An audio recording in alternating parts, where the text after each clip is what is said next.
Polyphonic Press, the podcast where two music fans pick a classic album completely at random. Using the patented random album generator, they are given an album to review from a curated list of over 1,000 classic releases, spanning multiple genres. And now onto the show. Here are your hosts, Jeremy Boyd and John Van Dyke.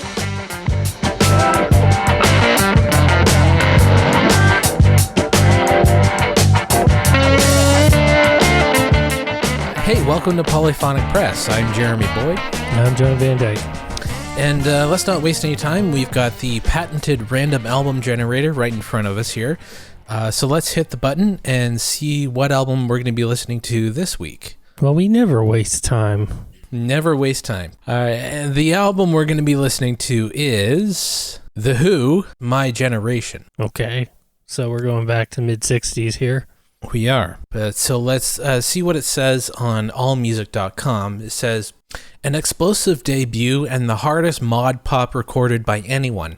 At the time of its release, it also had the most ferociously powerful guitars and drums yet captured on a rock record. Pete Townshend's exhilarating chord crunches and guitar distortions threatened to leap off the grooves on My Generation and Out in the Street. Keith Moon attacks the drums with a lightning, ruthless finesse throughout. Some maximum R&B influence lingered in the two James Brown covers, but much of Townshend's original material fused Beatlesque hooks and power chords with anthemic mod lyrics, with The Good's Gone, Much Too Much, La La La Lies, and especially The Kids Are All Right being highlights.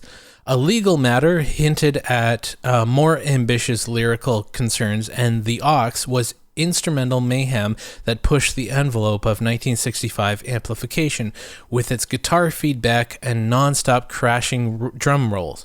While the execution was sometimes crude and the songwriting was not as sophisticated as it would shortly become, The Who never surpassed the pure energy level of this record. Yes, it's the original 1965 track listing. So there's 12 songs and it's split evenly 6 and 6. So if you're listening along, the album will start out on the song Out on the Street, and it'll end on the title track My Generation. That's side one, and we'll stop halfway through and discuss and dissect the first side of the album. And I think we're pretty much ready. Here we go. Here is the first song on the album, called Out on the Street.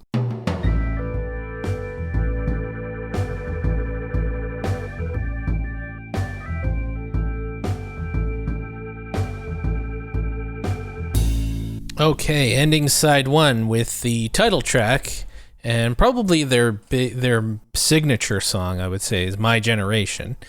It's their signature song for a certain time period of The Who, anyway. Their 60s stuff is probably, that's like the song. So, and it's funny, they used to close every show with that song, and it would end in Pete and Keith destroying their instruments. And, many guitars were sacrificed in the name of their generation. Yes, I still love the Smothers Brothers episode that they appeared on. That's just class. That's one of my favorite clips on YouTube, is just that, their performance. For one thing, John Entwistle's playing is like on point. I mean, I can't believe what he's doing with his fingers. But yeah, when chaos just breaks out, it's just completely ridiculous. And then hearing about the backstory behind it. Yeah, if you don't know the backstory, basically, what happened was I think it was their first time on American television, and they wanted to make a big impression. And so they were going to play two songs. I can't remember what the first song was. I think it was I Can See for Miles, maybe. But, anyway, the other song was My Generation, and they wanted to have some pyrotechnics to sort of, have some smoke and have some explosions go off and just like have a big, finale to the whole thing. And in rehearsal, what they did was it went off pretty good, but the explosion wasn't quite up to Keith Moon's standards. The effects guy said, okay, we'll make it bigger. So he puts a little more gunpowder or whatever in the explosive, and they all, break for lunch or whatever. And while they're on break, Keith Moon walks over to his. That's the thing, is he was supposed to trigger the explosion with it was like a foot pedal, so he was supposed to trigger it with his foot, and it was supposed to make this big thing. While everybody's at dinner or lunch or whatever, he goes and puts more gunpowder in it. And so yeah, it's everything's cool. They do the song, and at the end of it, it's this huge boom. It's the biggest explosion. I'm sure pieces of drum kit go flying. Everything goes flying. Pete Townshend's hair catches on fire. He basically went almost deaf in one ear. It's really what caused his hearing loss, or at least it's partly responsible for it. And yeah, I don't know if they actually got in trouble for that or if there was anything that came of that, but I don't know, but maybe we should link the clip because it's just so fantastic. But even after the big explosion, Pete Townshend's still smashing up his guitar, and then he goes and grabs Tommy Smothers' guitar and starts to smash it too. And I think I heard that there were other guests in the audience for that. So I think it was Doris Day was knocked on her ass or something like that. And Mickey Rooney's cheering on yeah, this is the greatest thing he's ever seen. Yeah, no, it's pretty great. And if you get a chance, just check it out on YouTube, because it's so, you couldn't get away with that today. There would be so many safety rules and stuff, but well, I don't think you were really able to get away with it then either. No, probably not. No, it just happened. The Who are an interesting band, and I know we'll get into more of their stuff because there's a few of their albums on here, but it's interesting to hear where they started out. It's Keith Moon's drumming is not what I'm used to, really. It's very straight, it's pretty, or for Keith Moon anyway, it's pretty straight, except on My Generation where he kind of lets loose. But even early on, they were a really good band. Oh yeah, well, one thing I can say about the rhythm section, it's whereas Keith is playing more straightforward, he's still hitting harder than other rhythm and blues or mod acts of the time. I noticed that even in their cover of I Don't Mind, is he's drowning out the singer a little. But yeah, I noticed that he's still playing pretty hard, but yeah, it's a little bit more straightforward, but that's sort of what you would maybe expect from their first album. That is true. Yeah. He and then you got John Entwistle, who's always coming up with these really incredibly complex bass lines. And even here on My Generation, the bass line it's not it's not what you expect. Yeah, because Pete's largely, not entirely, but largely a rhythm player. He doesn't play lead much, but I noticed in a couple of things he did, and he's not bad. He's a pretty good guitar player. Pete Townsend, he's a pretty good guitar player. But yeah, it's generally John Entwistle that is carrying the melody in a lot of cases. It's just a really low down melody because it's on a bass. That and Roger Daltrey singing. Well, that's the other thing. Roger Daltrey has a really unique voice. I always liked his voice. I think he's a really good singer. And everybody. It's interesting because you always know it's him. He's not one of those singers that nobody else sounds like him. He doesn't have any imitators. There's a lot of, it was something about that period of music, and there's very few copycat singers. It's everybody was unique. You can't, Robert Plant, nobody sounds like him. Jimi Hendrix, even when he's singing, nobody sounds like him. It's just, everybody sounded like they're themselves. They didn't have to, there wasn't like a trope that everybody was following. All those elements, they're not quite as fleshed out as they would become, later on in their career, but they're there. The germ, the idea, the seeds are there, and they're just starting to grow. And it's really cool to hear the progression. And this is like, oh, this is where all that started in terms of their sound. Because this out, like, they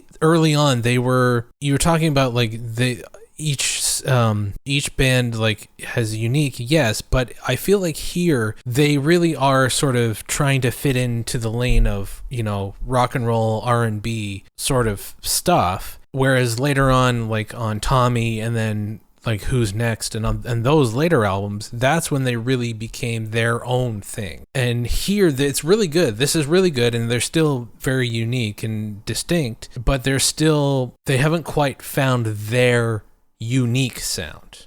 Yeah, if that makes sense.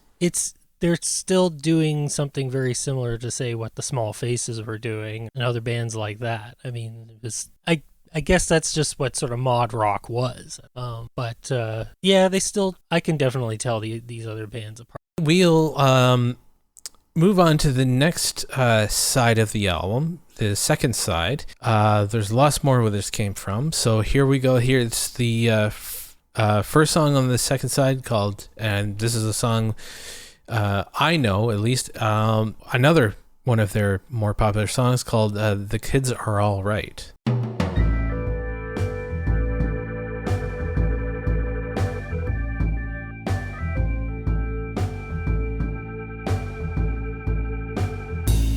All right, and ending the album there with The Ox. Very cool instrumental thing going on there. Yeah. That's where John Entwistle got his nickname. And by the way, that was on the piano. Nicky Hopkins. Nicky Hopkins, yeah. Yeah, and he contributed quite a lot to carrying melodies as well on their studio recordings, especially in the early years. Yeah, and he played on a lot of people's records. He played... I think he's mostly known for like the Rolling Stones, playing with them. Yeah, Rolling Stones, the Jeff Beck Group. I mean, I think it's pretty obvious. I really like this album.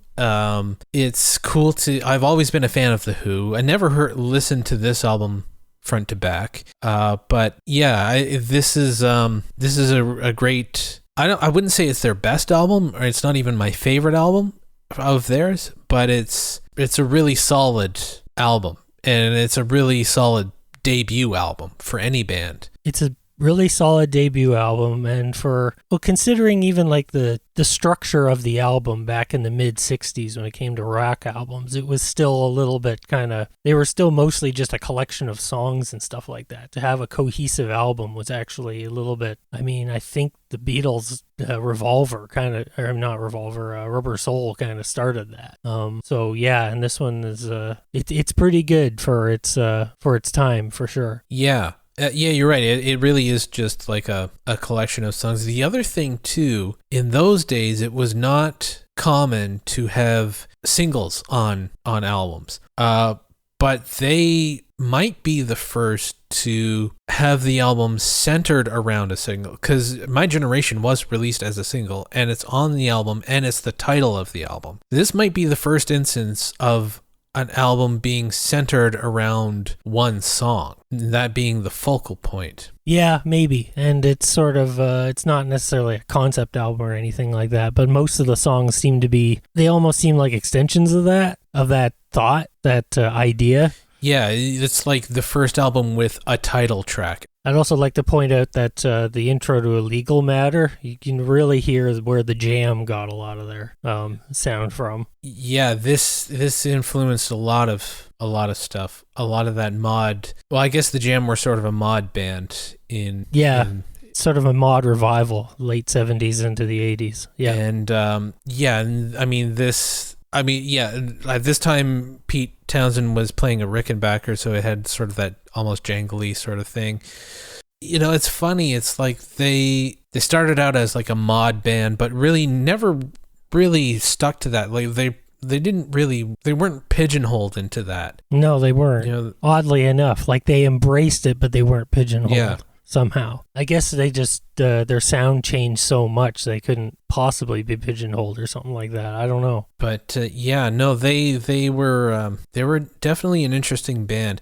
And so, like, you think about like the British invasion bands, and again, it goes back to what we were talking about. Like the big, I always, in my mind, the big three are the Beatles, the Rolling Stones, and the Who, and three very different bands from each other, just in terms of presentation. Like the Beatles, all, like, in the early days, they all wore suits, and they all, they wrote all their songs. Rolling Stones, and they all played instruments. There's 4 of them. Rolling Stones, there's 5 of them, 2 guitar players, bass player, drummer, and a singer that doesn't play an instrument. And then there's the Who, they're a 4-piece, but just 1 guitar player, 1 bass player, a drummer, and also a singer that doesn't play an instrument. And 3 very different bands, 3 very different sounds. And it's interesting that, like, we always hear and we always talk about how the Beatles, when they came to America, really sort of took over. But I think there's a broader picture in, like, the British invasion, in terms of, like, okay, well, and America saying, well, what else have you got? Yeah, exactly. And that... No, that did happen. Yeah. Like, the way I always say it is, like, there was an awakening on the Ed Sullivan Show, and a bunch of kids were suddenly watching. Whereas, before they were watching like Elvis movies, where he would suddenly be singing to a backing track and something. And sure, yeah, he was the biggest thing at the time. Mm-hmm. But I think for a lot of people, seeing the Beatles on the Ed Sullivan Show was the first time they saw a band actually just, on TV, like showing, oh, look, they're making all that noise by themselves. And then that opened up the rest of the British invasion. And that's why there's like so many bands from that period. So many of them. And, it's funny. I know we talk about it a lot, but one thing, that's what Tom Petty was saying. Like, when he was like really young, he met Elvis. I think he was like 10 years old, and he became obsessed with Elvis, and just got all of his records and everything, and was obsessed with that. But he just loved listening to it. But when he was like 13 or 14, the Beatles came on Ed Sullivan, and in his seeing the guys play the instruments, he thought, oh, I could do this. Yeah, exactly. That's what I'm thinking. It's just that happened to a lot of people. It was just the first time that it didn't... Some of the mysticism was taken away from it, and you were just presented with the reality of just 4 guys playing instruments. I think what happens, maybe, at least a little bit, is if you're thinking in terms of Western music, like, obviously American music influenced these British bands, and then the British bands influenced the next generation of American bands, and then the influence keeps going back and forth, and at least for a little bit it did. It goes back and forth, but it's certainly about by the mid 70s, it's getting very muddy. Like, the back and forth is they're passing each other. So, there's good stuff coming out of, and let's not forget that it happened in Europe and the rest of a lot of places in the world. I mean, it happened all over in Asia. There's so many bands that really took off after rock and roll in South America and stuff like that. Most of these bands are like completely obscure, but they're out there, and some of them are better than others, and there's good stuff. It's but it just goes to show how far reaching, like, this movement was. It's a worldwide movement. It's really, you're right. It's a worldwide thing, and you're right. I mean, it really opened the floodgates. I mean, this was really an interesting time. I almost wish I could have been there to witness it. Part of me wishes I could. Yeah, but I mean, this album really fits in, is just right in the right time for all of that. The other unique thing, or not unique, but the other thing that a lot of bands weren't doing is writing their own songs at this time. I mean, the Rolling Stones' first couple albums are mostly covers. They had a back catalog of, they were a blues band. They had a back catalog of blues albums and records and stuff like that to go from. They went quite a while they could go for quite a while without, writing their own stuff. But eventually they decided to write their own stuff. And, Pete Townsend, he's writing all the songs, including the lyrics. I don't think he gets enough credit as a songwriter. Maybe he does, I don't know, but I don't think a lot of people realize that he's writing all the songs. He's writing all the lyrics and the music. It's not usual for the sort of non-lead singer of the band to be writing all the lyrics. I think it's more common than you realize, but most people assume because the singer is singing it. But in a lot of cases, yes, it's the lead singer who's writing and then singing. But it happens in a lot of cases, especially with bands that have more than one writer. Quite often, somebody else in the band is writing a song, and then I guess the idea of the singer singing their own song sort of comes from the Beatles, whereas it's kind of like a rule in the Beatles: you write a song, you sing it. I don't know of too many exceptions to that rule in the Beatles. Yeah, that's true. That is true. He's writing all the songs, and you're right. I mean, people don't, just because like the singer's singing the song, they assume he's the one that wrote it. And I think you're right. I think the Beatles sort of set that idea in people's minds. So but I really enjoyed this album. This was a fun listen for me. I think I know the answer, but I have to ask anyway. Would you listen to this again? Oh yeah, I think I'd listen to this again. Yeah, in fact, and it makes me want to listen to some of their other albums from this period as well. So, it awakens that part of me that just loves this period of time in music history. I just love this period, 60s and early 70s. The mod and psychedelic and, proto-punk, proto-metal stuff, when everything was still just rock and roll and hadn't really turned into anything else before the genres took over. Yeah, exactly. Yeah, no, I agree. I like this era too, and this was a fun listen for me. And yeah, I think it's sort of gotten me into that mindset too, of that 60s, 70s sort of period, definitely. So this is just a really cool album. I guess we'll end the show there. Thank you so much for listening. If you made it this far, we want to hear from you, whether you agree or disagree with our review of this album. You can always reach out to us. Oh no, shite! You can always reach out to us by going to the contact page of our website, polyphonicpress.com. And while you're there, you can check out previous episodes. And if you'd like to support the show, you can do that by going to buymeacoffee.com/polyphonicpress. It's really easy. You don't need to sign up for anything. And all those links are in the show notes. And I think that just about does it. I'm Jeremy Boyd. And I'm John Van Dyke. Take it easy.